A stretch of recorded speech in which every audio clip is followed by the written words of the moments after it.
Kalau dari gue mungkin ada dua tadi. Kan yang pertama yang tadi si mungkin mau yang balik lagi ke topik yang kita. Yang pertama tadi kan si itu ya si DI itu ya si IOC itu kan.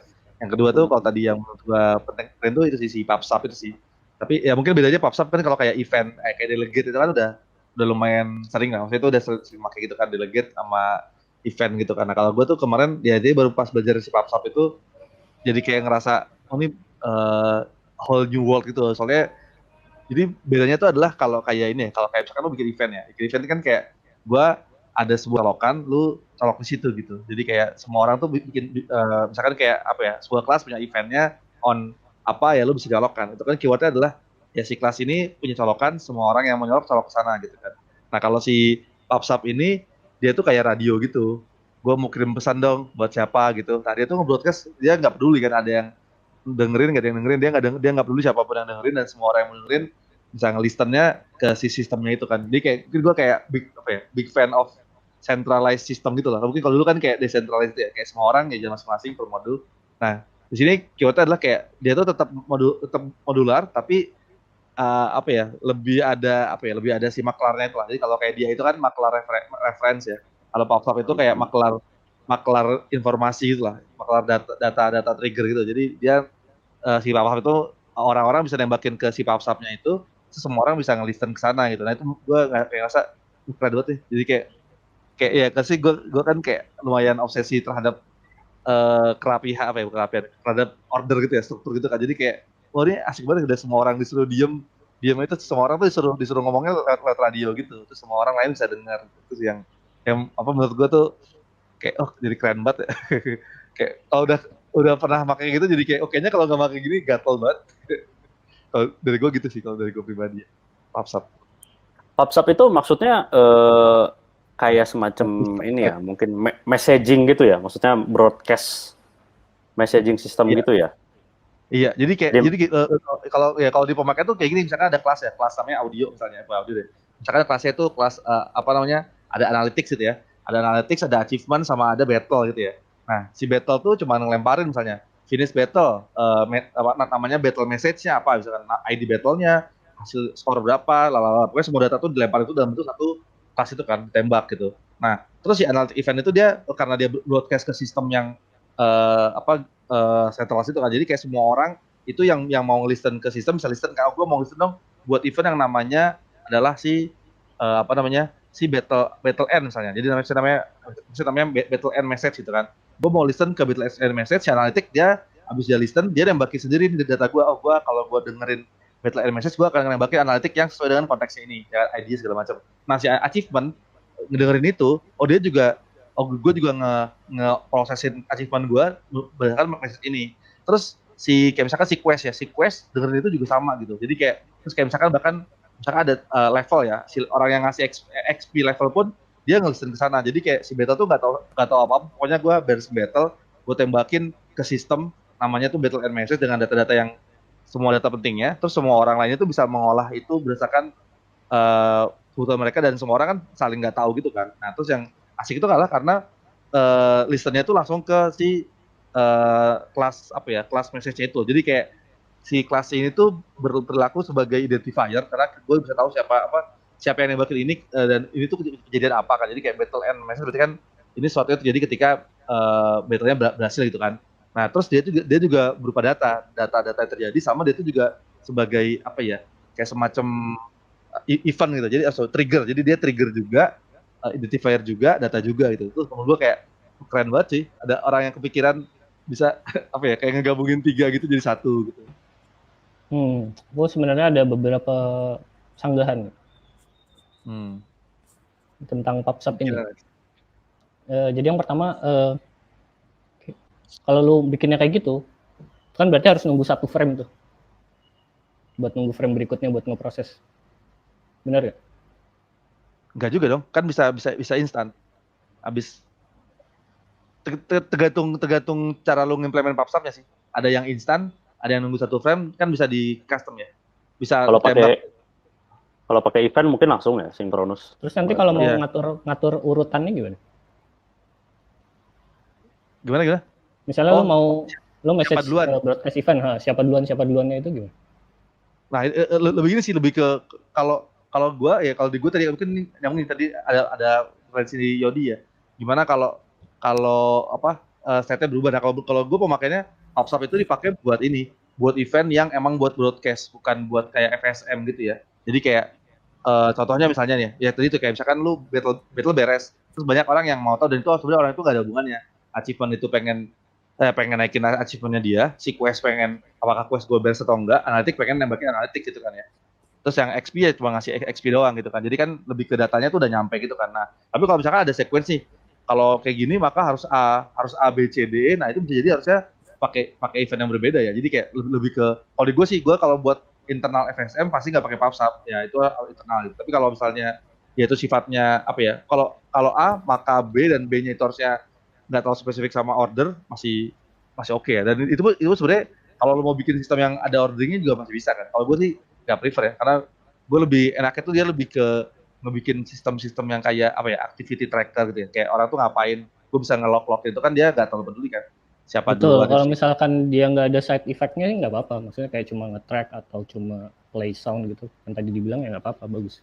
Tapi kalau misalkan lu ada side effect-nya kayak lu harus melakukan A terus biar A atau C, kalau lu mindahin itu jadi sebuah message yang dikirim, itu lu nge-hide flow-nya, yang satu, yang kedua susah ngedebugnya. Ini bener sih katanya Om Rindi itu kayak ngedebugnya susah, jadi kan nggak lu harus tahu ini tuh urutannya gimana gitu, nggak di call site-nya. Ya.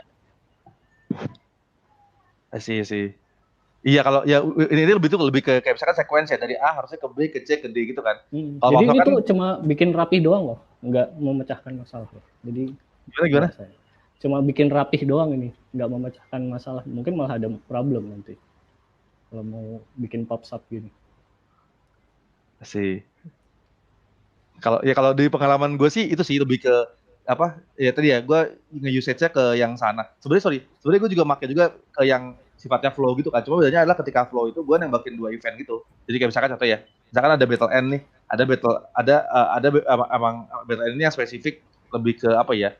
Buat message yang buat ngerubah statement, bukan lebih ke ini beres maka do something nih ke sini segala macam. Nah itu tuh bakalan si orang itu nembakin 2 event tuh, yang satu kayak emang yang buat info doang, atau lagi emang harusnya cuma ada 1 orang doang. Tapi itu gue setuju kalau itu tuh harusnya mungkin nggak terlalu guna pakai kayak gitu kan. Itu kan lu better lu pakai satu call aja kan, panggil aja API-nya langsung. Ngapain lu pakai PubSub kalau yang listen cuma 1 kan? Maksudnya kayak A ngasih tau B, habis beres ngelakuin B. Tapi kalau misalnya buat something yang one to many kali ya. Jadi kalau buat one to one mungkin nggak terlalu guna sih, gue agree.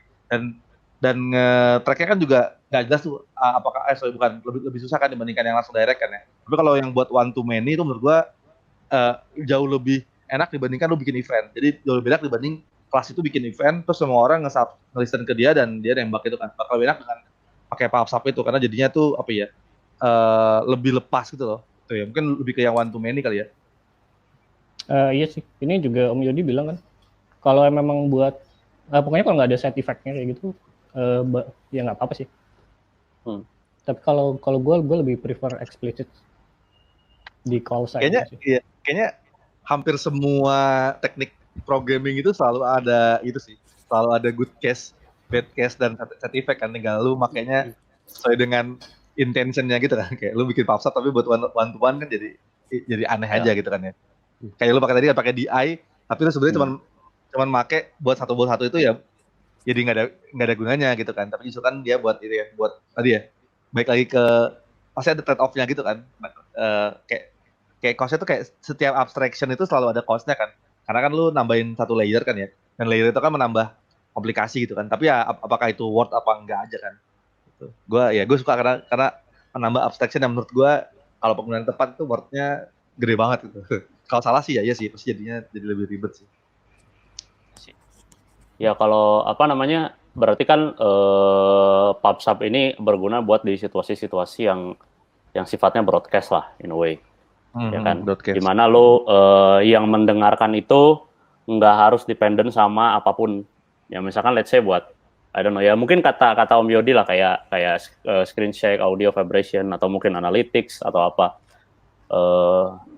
Gitu sih. Dan gue mungkin mau nambahin lagi 1 poin tambahan yang ya apa namanya, yang jadi challenge buat implement PubSub itu adalah kalau kita banyak memakai PubSub, challenge-nya kita harus maintain a library of message-nya gitu loh. Jadi library of message itu adalah kecuali ada caranya ya, gue nggak tahu ya. Tapi kalau gue membayangkan kayak misalkan ada event tadi level N1 misalkan gitu, parameternya apa aja gitu misalkan. Nah kalau misalkan kita ada 100 event atau 100 PubSub broadcast ini di dalam game kita tuh harus manage library gitu, isinya apa aja gitu. Karena kan yang mengirim sama yang mendengar ujung-ujungnya tetap harus match kan ininya apa, dia mau ngambil parameter apa gitu dari si broadcastnya itu gitu loh. Nah itu juga jadi challenge kalau menurut gua. Sih ya, intinya dari yang direct call diubah jadi sebuah message kan, berarti kan jadi ada banyak banget kan message-nya. Ya gitu, jadi kayak apa namanya, kamu ngubah suatu direct call jadi bentuk lain kan. Nah bentuk lain itu kan kamu harus tahu gitu, dan karena dia nggak bisa directly di reference gitu, jadi maksudnya nggak ada go to definition apa, kamu tuh harus berjanji kan, bikin perjanjian gitu. Gua ngirimnya isinya level N, parameternya ini loh, misalkan level berapa, HP musuh berapa, level kita koin yang dapat berapa dan lain sebagainya misalkan, ya kan. Berarti kan si yang penerima juga harus tahu bahwa bentuk yang dikirim itu tuh message-nya kayak gini gitu. Kalau dia meminta dari yang nggak ada kan juga itu masalah juga gitu. Nah kadang-kadang kalau misalkan programmingnya changing gitu, maksudnya implementasinya berubah, nah itu nge-maintain the list of perjanjiannya itu tuh ada challenge-nya juga. Gitu. Menarik tuh, mungkin gue pengen nambahin sih yang terkait dengan list itu. Jadi dulu tuh waktu awal-awal pakai PubSub tuh gue ngerasa ini pakai yang PubSub yang intended ini kok banyak banget listnya kan. Akhirnya gue simplify gitu, gue simplify jadi kayak ada satu data yang sama bisa dipakai di berbagai tempat dengan beda enum gitu. Tapi akhirnya justru setelah gue pakai justru malah kayak kontradik gitu loh. Maksudnya jadinya tuh malah jadi makin complicated dan jadinya ini ngaco deh, mendingan balik lagi di awal. Terus gue sempat bikin kayak dokumen tuh namanya signal diagram. Jadi gue juga baru tahu ternyata ada signal diagram itu ya literally gue bikin list of signal gitu loh. Signal itu kan message-nya kan ya. Signal tuh ada apa aja, ya siapa yang nembak gitu. Terus ya karena orang-orang yang menangkap ya udah tinggal nangkap aja gitu kan. Nah, cuman kalau kemarin jadinya kalau yang kemarin akhirnya gue coba pakai adalah gue ngecoba si message-nya itu jadi bagian dari part of modul gitu. Jadi kayak misalkan modul battle ya. Di modul battle tuh ada kayak semacam sub namespace atau sub foldernya itu namanya message. Dia literally ngejelasin apa aja yang bakal dia broadcast keluar gitu kan. Dan itu menurut gue jadi kan ya lu bikin juga kan kayak harus udah misalnya kayak modul battle ya harus ada battle gitu kan, battle end, battle start, battle finish dan lain-lain gitu kan. Lalu kalau misalkan kayak misalnya kayak apa lagi ya, yang kayak level beli gitu kan, buy item gitu kan, juga ada tuh buy item macam-macam kan. Jadi kan dia bakal broadcast activity kan. Nah, itu tuh yang menurut gua jadinya ngebantu juga buat nge-define komunikasi dia ke eksternal tuh ada apa aja gitu. Itu menurut gua jadi kayak bagian dari modul dia ada subgroup namanya message, ya isinya si message itu aja dibandingkan dengan lu punya satu isinya tuh namanya message tuh literally dari semua modul itu kan, tuh ya mungkin bakal jadi gila sih kalau kayak gitu sih. Kalau gue belum pakai gitu ya. Yang ini. Ada dari Yodi nih. Ya. Kalau PubSub lu ada limitasi kapan nggak boleh dipakai nggak? Itu sih kalau gue tadi yang one to many, kalau gue ya kalau yang one to one kurang faedah kayaknya. Iya, okay. Ada audio juga, audio vibration ya. Oke, mungkin kita punya waktu sekitar 12 menit lagi ya, sampai 1,5 jam lah kita stop. Ada lagi? Oh, ini mungkin ada pertanyaan dulu ya dari Yodi ya. Sinyal diagram yang dipakai yang mana, Wak? Mungkin nanti bisa share langsung ya di linknya di komentar. Gue lupa dokumennya gimana. Tapi intinya sih waktu itu gue sempet ngeriset kan, ada orang punya sampel sinyal diagram. Tapi sebenarnya itu cuma sesimpel itu loh. Ada kotak, nama sinyalnya apa, nama parameternya apa, siapa yang ngirim. Sebenarnya cuma gitu aja sih.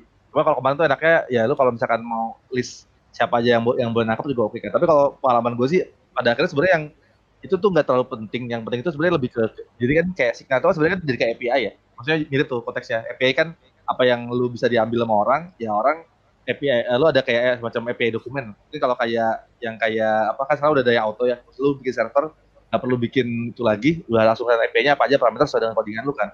Nah, kalau kemarin akhirnya ya sebenarnya si signal diagram ini konteksnya sama kayak API gitu loh. Lu sebelum lu implement lu deal dulu, ini bakal ada parameter-parameter kayak gini, oke nggak? Oke, kalau udah oke, semua oke dengan API itu, ya orang-orang go. Tapi ketika nanti jalan di development, sebenarnya ya udah langsung kelihatan ya, langsung dari aja kelas yang namanya, kalau di gua semuanya tuh yang isinya tuh harus namanya message kan belakangnya. Jadi kayak modul apa message gitu kan. Dan dia kan nurunin base class gitu ya. Ada kayak base message gitu kan. Jadi dia tinggal lihat aja semua yang message-nya, baru ntar dilihat tuh siapa yang pakai dia itu kan langsung kelihatan tuh gitu. Kalau kemarin gitu ya. Tapi kalau yang final jago dipakai karena kita waktu itu kayak ngebikin sistem gede gitu, belum tahu nih kok komunikasinya gimana, maka kita bikin signal diagram dulu aja gitu. Hmm. Kayak,